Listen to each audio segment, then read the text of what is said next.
Hello and welcome to Tinder Tonight Update, also called Eric's Middle-Aged Dating Videos. This is the final episode of Season 1 of Tinder Tonight Update TTU, number 15, or perhaps 16. I think it's 15. The last episode of Season 1 because it's the end of Chapter 1. That's right. This past weekend, this past Saturday night, I went on a date with a live human being. We met at a location in the Los Angeles area and talked for about 45 minutes. It's true. I matched with a woman on Tinder. I talked with her briefly in chat. And then I met her at a neutral spot and we talked. And what happened? She hated me. And I didn't care for her either. She despised me, as far as I could tell. She just hated me. There were a couple of factors involved in this. Katie, be careful around here. Katie, you're going back outside. Alright, let me pause this. Yep. Nope. Sorry, going back outside. Pause. I forgot this camera. Okay, so I put the cat outside and I'll explain why in a second. The woman hated me, as I said. Well, what do I mean? I arrived about 8 minutes late. Through no particular fault of my own, but still, I mean, who else is there to blame? And I did notify her that I was running late. I asked her if we could push it back a half hour because the tournament ran a couple hours late. There was nothing I could do about it. She basically said, no, you can't run a half hour late. She said, I prefer 8:30. I said, fine. And I rushed as fast as I could to get there, you know? And I got there about 8:38. Walked in, sat down, started chatting her up. It was an interesting conversation. We have a lot of things in common, a lot of intellectual interests that would appear to correlate well. We both generate in the same medium, and one of the media that I generate in, she generates in as well. And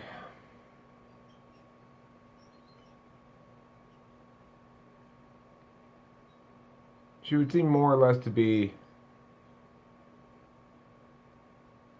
bourgeois. You know, like the sweater crowd, you know, the literature crowd. So, potentially some connection there. Those are sort of my people in the sense that that's the people who were around my house when I was growing up. You know, English teachers, shit like that. This person was not an English teacher. She had something to do with the library. That's why, hence her name, Library, the one that I met. And just to clarify, I've not watched one of these videos before. In order to be abundantly respectful of the privacy of whomever I might date, I try not to provide a whole lot of specifically identifying details of that person, and I don't even use their first name. I just use a nickname about them. And to the extent, and I'm careful about what I choose to talk about in terms of, I don't mind sharing stories that are non-identifying. It's a topic for another video. I don't want to get into it. I'll have another video where I do talk about this dynamic very carefully. But this isn't it. Alright, so I find out some things about her.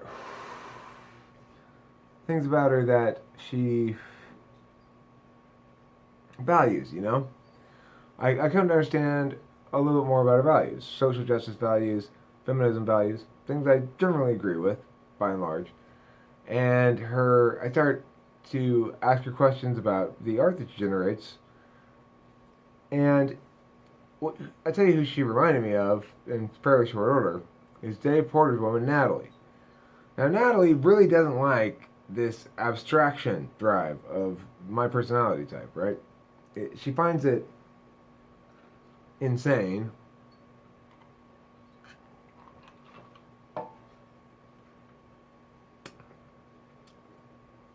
Simply because she's a sensory type who's very grounded, very present oriented. She feels as a core value that one ought to be in the present, that one ought to experience things, not abstract about them. That one ought to be in the mix of the moment, not removed from it. And she naturally finds the process of parsing something too much to not just be unproductive, but counterproductive. Of course, I'm not trying to date Natalie. Natalie and I are friends and we get along fine because, in part because I understand her a little bit better, and in part because she doesn't have to deal with it very often, you know. And when she does, I usually am on my best behavior. I try to be, when I visit with friends nowadays, I try to be on my best behavior. I try not to allow for friendly fire of any sort, you know. I think I learned some lessons there. I mean, I didn't ever have to learn any lessons about valuing my friends. My value of my friends is never wavers. But I had to learn some lessons about how to show that and where acceptable lines are, you know, like what's acceptable, what's not. What I mean by acceptable, it's not a word I like. I dislike it for similar reasons to why I dislike the word professional. On the one hand, basically because I don't like boundaries. But on the other hand, it's because it feels like it has no warrant beyond, well, you demonstrate something by being able to conform to consensus expectations or something. Alright, so anyway, Tinder. Right. So this woman I'm talking, my take on it is a couple of things. One, she was taken aback by, did not like how I engaged with her about her ideas. So, for example, she told me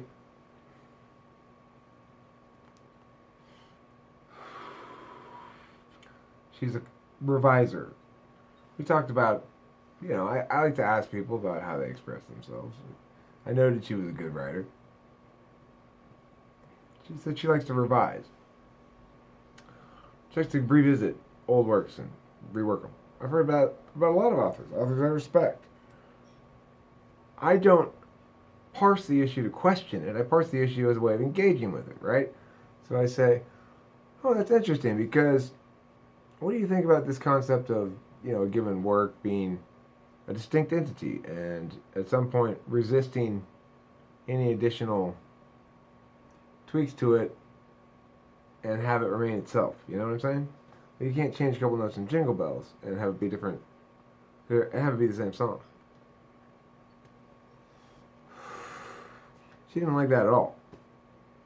She saw that as challenging her. My other interpretation of it is she didn't like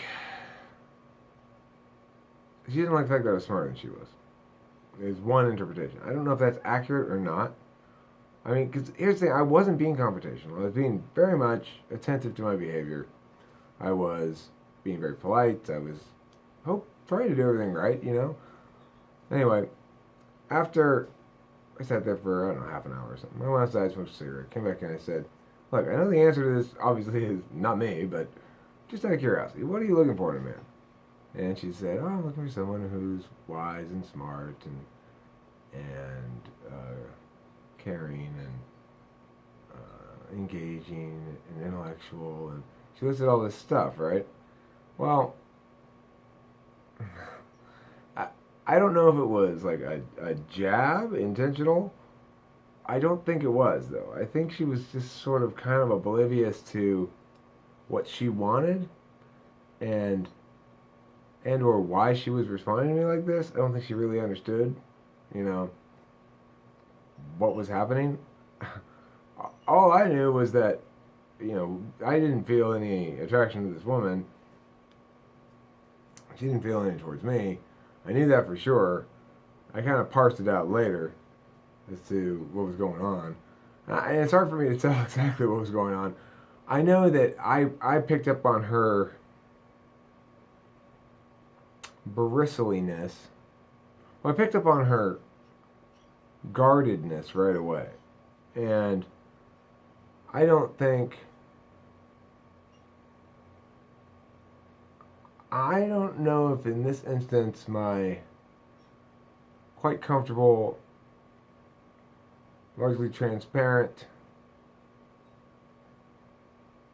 approach to talking to her and stuff put her at ease. I think it made her feel probably like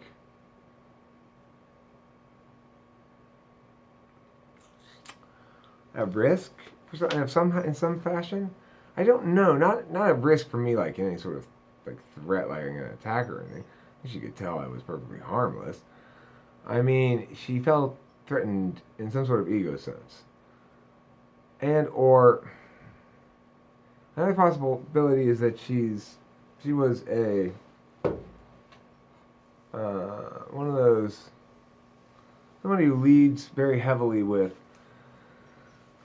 introverted sensing. So if introverted sensing is your dominant function, you are going to rely on your referencing to the past. You're going to want to sustain traditions and stuff. However, given her politics and such, and her general paradigm, I'm not sure that's the case here. I think she may instead of be. I mean, there's a number of ways of interpreting her behavior, right? If you're going to interpret it through a personality typing approach, you'd say,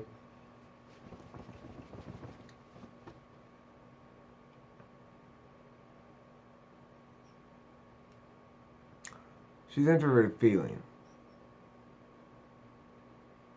And, yeah, she's introverted feeling. That's what it is.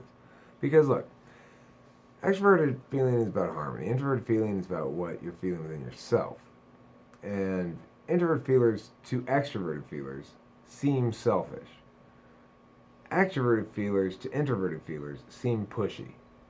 So when we started interacting with one another, even though I didn't feel like I was being pushy in the slightest, right? She felt I was being pushy just because I was asking a lot of questions and stuff, I was trying to be host Eric. So tell me about blah, blah, blah, like this shit. And I think she probably felt it invasive in some sense.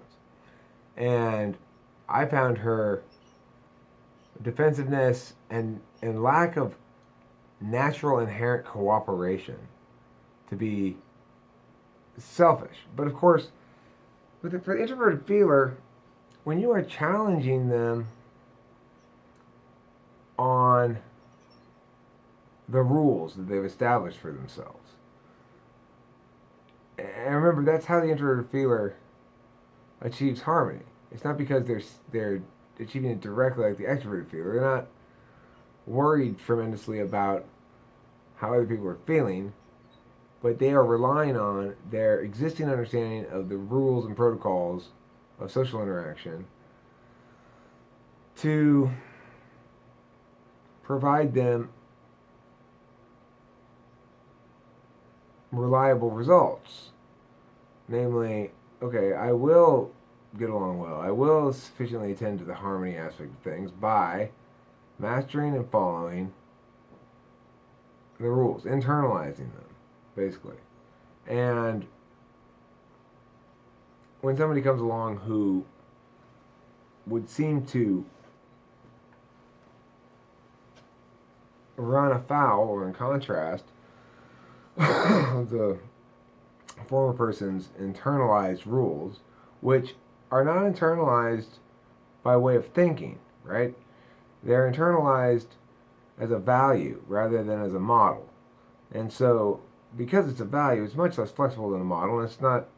It doesn't change according to the same force vectors. So, your abstract models, they evolve, and the force vector there would be accuracy checking. Uh, the introverted thinking function coming into play upon extroverted intuition means you're going to be generating a whole bunch of abstract models, and you're going to be constantly checking them for accuracy and developing them further as you find them lacking. In contrast, the introverted feeler is going to be checking the behavior of others against their well-defined and fairly static model, which isn't even a model, it's just a value that they've internalized regarding rules following, and they understand it intuitively, believe it to be so without ever thinking about it, that is how people get along, is through rules following. But of course, I don't get along with that at all. Extrovert feelers don't get along with that at all.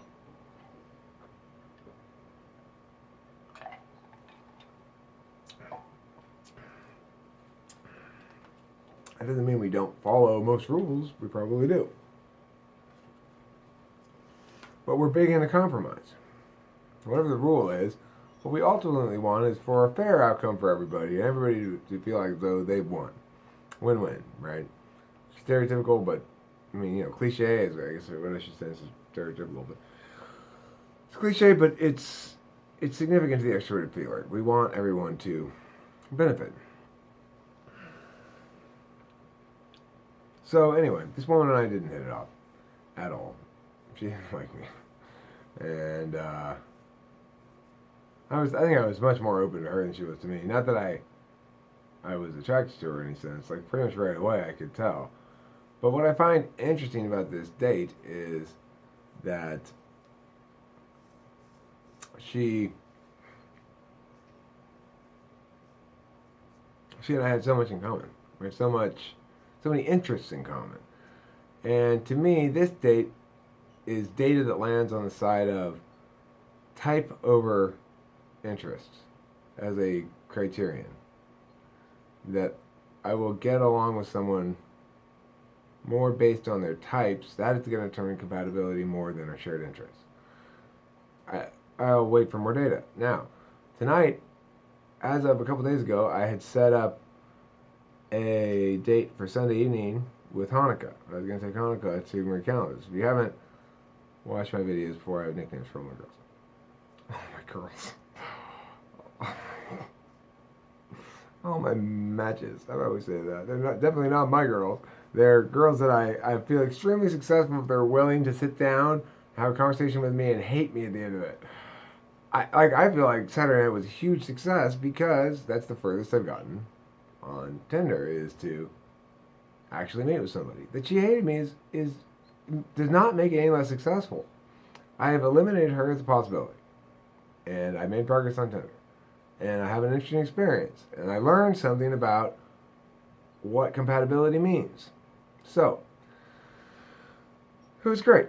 Now, Hanukkah basically stood me up today. I told her, I was like, okay, let's go back a couple likes. She was like, I was like, okay. She was like, no, let's go back to I was like. I was like, I'd like to take in Marie Callender's for coffee and pie. And then she was like, I'd like that. And I was like, well, what night do you want to go? And she was like, well, Friday or Sunday. And I was like, well, Sunday works for me. And how about I'll touch base with you Sunday afternoon to set up the specs for exactly which Marie Callender's and what time. And she said, okay. And then I texted her, I messaged her like I said, but she did not reply. So I don't know if that's actually quite getting stood up because it wasn't quite inked. It was penciled in, so to speak. But I mean, we'll see what happens. She may come back and go like, "Oh my God, I totally forgot about it," which I would completely understand. I almost forgot about it too. Lacey, you're gonna have to just chill out. It's 0 degrees outside, so she's not going to be able to stand there and scratch the door for long. It's pretty toasty in here, though. I've really done a number of insulating moves here on this garage door, so that it's a lot less drafty than it was. Alright, so that's it for the Season 1 of TTU, Tinder Tonight Update, formerly known as Eric's Middle-Aged Dating Videos. The name's been changed now officially to TTU, Tinder Tonight Update. Once again, I've been host Eric. Thank you for watching, and stay tuned for the beginning of Season 2, where we learn what happens the next time Eric matches with some chick on Tinder.